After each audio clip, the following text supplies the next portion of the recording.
Newsfirst at 9. Headlines.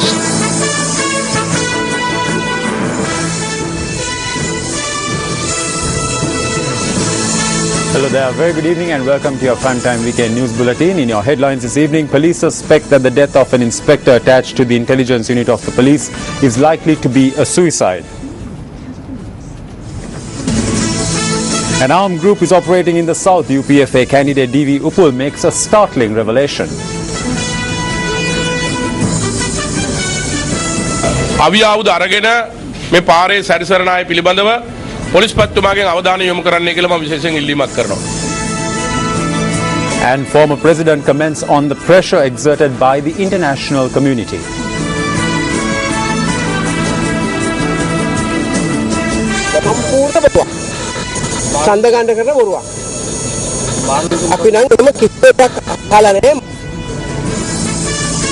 And we now cross over to Arundhati for the stories in detail.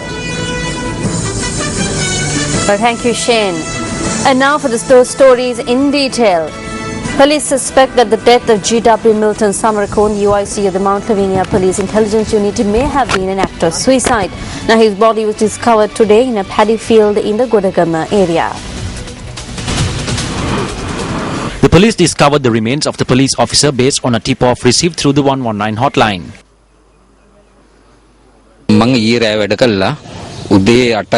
I worked in the night yesterday and I was returning home at around 8:20 a.m. It was then that I saw a man lying face down. There was a pistol underneath his leg. This was when I called 119. Inspector of Police Milton Samarkand served as an officer attached to the Western Province Police Intelligence Division and also served as the OIC of the Mount Lavinia Police Intelligence Unit. I am currently standing around 100 meters away from the Godagama junction. The body of the police inspector was discovered several meters behind my current position. A motorcycle belonging to the deceased was also found in close proximity.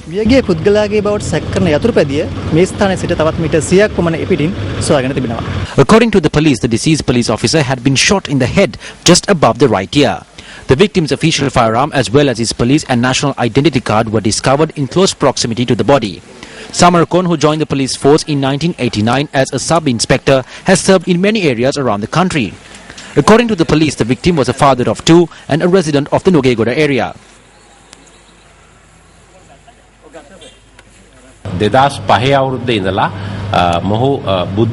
He served as an intelligence officer since 2005. He was a talented officer who served the country well during the final stages of the war. The police notes that he had reported to the Mount Lavinia police station at around 5:50 p.m. yesterday.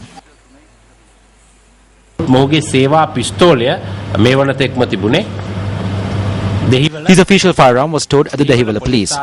It was recorded in the logbooks that he obtained his firearm and headed to the Mount Lavinia police station. He may have faced some issues which led him to commit suicide. He was not facing any official issues.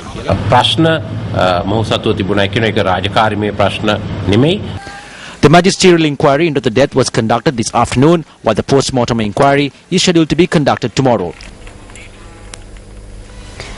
UPFA Southern Provincial Council candidate DV Upul charges that an armed group is roaming the streets of Beliyatha, disrupting election activities. Now, following objections being raised against the Democratic Party rally in the Gataman area in Beliyatha, Sarath Fonseca also levelled similar allegations. UPFA Southern Provincial Council candidate DV Upul notes that an armed group that broke into his election office located in close proximity to the Beliyatha town and had caused damage to it. The election office had been damaged in a backdrop where a meeting was scheduled to be held this morning. The group had broken in at around 2:30 in the morning and had opened fire using T-56 firearms. An armed group is roaming the area. If murderers and dead shots are roaming the streets in a country where democracy has been established, I want to address these issues to the Defence Secretary as well as the Elections Commissioner. I request that the attention of the IGP be focused on these groups who are roaming these streets with weapons.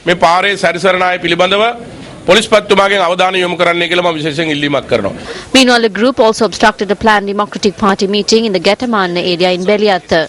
Thugs attached to the alliance came to the location drunk and carrying T-56 firearms. They threatened everyone. They threatened to burn down our stages and shoot us. They chased away everyone. The thugs came even when the police officers were present. They came in vehicles that did not have any number plates. They even assaulted police officers who tried to stop them. This is the official response of the police with regard to the situation in Beliata. The police has received only one complaint with regard to election violence. The complaint was lodged stating that the house of a UNP candidate in the Beliata area was shot at. We recorded a complaint where individuals arrived at the station to log one. We also recorded complaints via fax, email and 119. Just because someone gives a call to the police, it does not become a complaint. We have not received any complaints with regard to the situation in the Beliata area.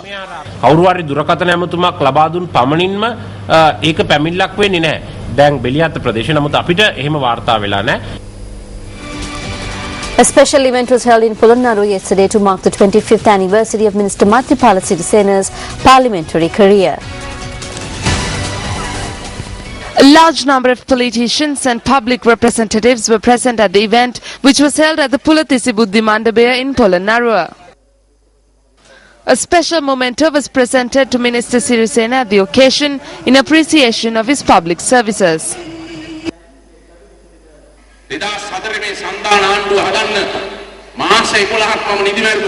I spent 11 sleepless months in 2004 to create the alliance government. When leaders of the JVP sat down together with leaders of the SLFP under Chandrika Kumaratunga, the discussions usually went on from 7 p.m. to around 2 a.m. On some days, it was only I who represented the SLFP. Everyone else leaves. The JVP leaders who come for these discussions speak for hours. I had to listen to each and everything because we wanted to form this alliance. Some didn't do that. After 11 sleepless months, we formed the alliance in 2004 and I signed the official document with Comrade Tilvin. It is this alliance that still stands tall today.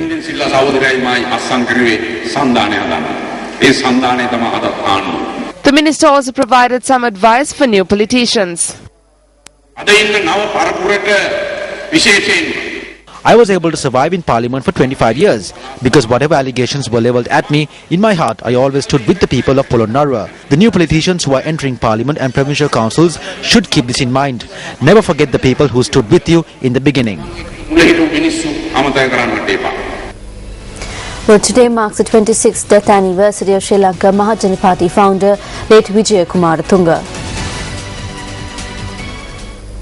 Born on the 9th of October 1945 in Sidua, Vijaya Kumaratunga made his debut on the silver screen through the 1969 film by Sugutapala Sinarath, Hantane Katava.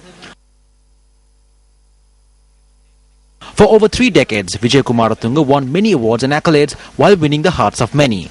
He entered the field of music by singing for the movie Paradige, won the Sarasavi Award for the background singing for the film Saharave Sihinaya. He entered active politics in 1977 and made many efforts to establish reconciliation among ethnicities. He married Chandrika Kumaratunga, the daughter of 2 prime ministers, and expanded his social welfare activities. In 1988, Kumaratunga, who was a father of 2, was assassinated on the 16th of February. A special event was held this evening in remembrance of the late politician. Tributes were offered to a statue of late Vijaya Kumaratunga located in the Sidua area. Vijaya Kumaratunga's family members, including his wife, former President Chandrika Bandaranaike Kumaratunga, were present at the occasion.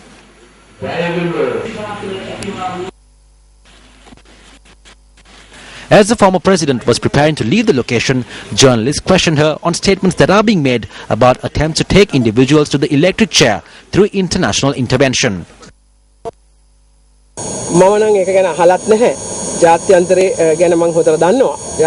I know a lot about the international community and I have many links with the members of the international community. I have not heard of such an attempt. This is farce created to obtain votes. This is a blatant lie to secure votes. We know what goes on in the international arena and there is no such plan.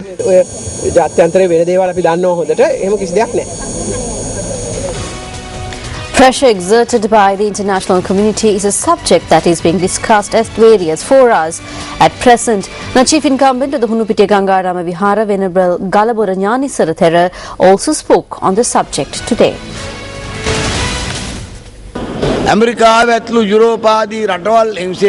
Many European countries, including Britain and the United States, have imposed various regulations and are attempting to weaken the country's economy.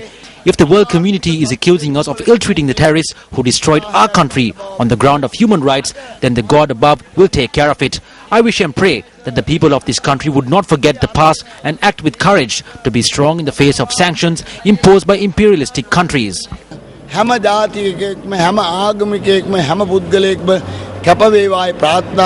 new sponsorship program for newly obtained bhikkhus through the Hunupitiya Gangara Vihara commenced today at the Kaluthura Botri. Alms were offered to 500 bhikkhus at the event.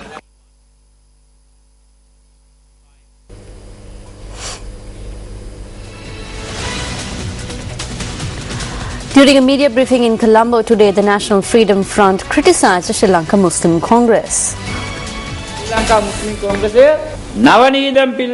The Sri Lanka Muslim Congress has handed over Hakim's spy report to Navanithan Pillai. The report was compiled by Hakim to provide information to Geneva. Not only has he provided information to Geneva, he has also directed the report to Kuwait and Saudi Arabia. According to reports, Navi Pillai had included the facts in this report to her written submission.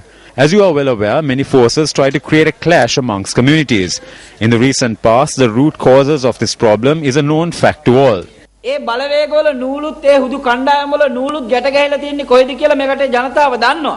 not betray this country to achieve petty political objectives. We urge Rauf Hakim not to sit within the government and betray this country.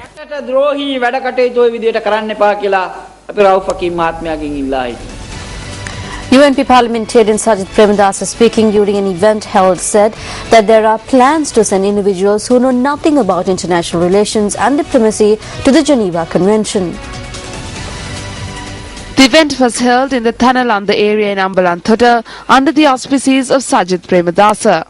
Geneva කණ්ඩායමේ නායකයා හැටියට අපේ GL Peiris ඇමතිවරයාව පත් කරලා තිබෙනවා. GL Peiris has been appointed as the leader of the group that will be sent to Geneva to save our country from the allegations that are being directed towards us. However, GL Peiris himself told us that we will not be able to save the Sri Lankan fishermen after discussions with the Indian authorities. Meanwhile, Minister Rajitha Senaratne went to India and sorted out that matter. Don't plan on sending ministers who do not know anything about international relations. Ministers who are yes men because they are sure to bring defeat to the country. ආපහු මේ දිවයිනට නම් එන්නට බලන් ඉන්න එපයි කියලා මම මේ අවස්ථාවේ ප්‍රකාශ කරනවා. The fifth round of trials to select the final 100 contenders for Super Fighter, Sri Lanka's first sports reality TV program, concluded in Pannala today. Super Fighter. The trials that commenced yesterday with the intention of selecting the best boxers from the Putlam and Kurunegala districts saw the participation of over 200 contenders. Super Fighter is a joint initiative of MAS Holdings and Newsfirst and the MTV and MBC media networks.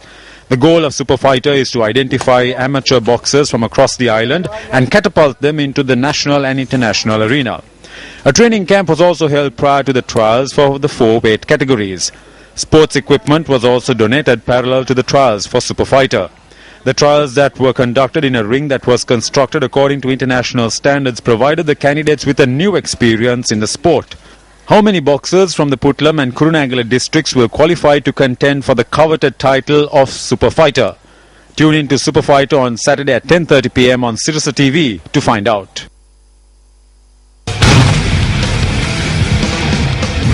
Super Fighter.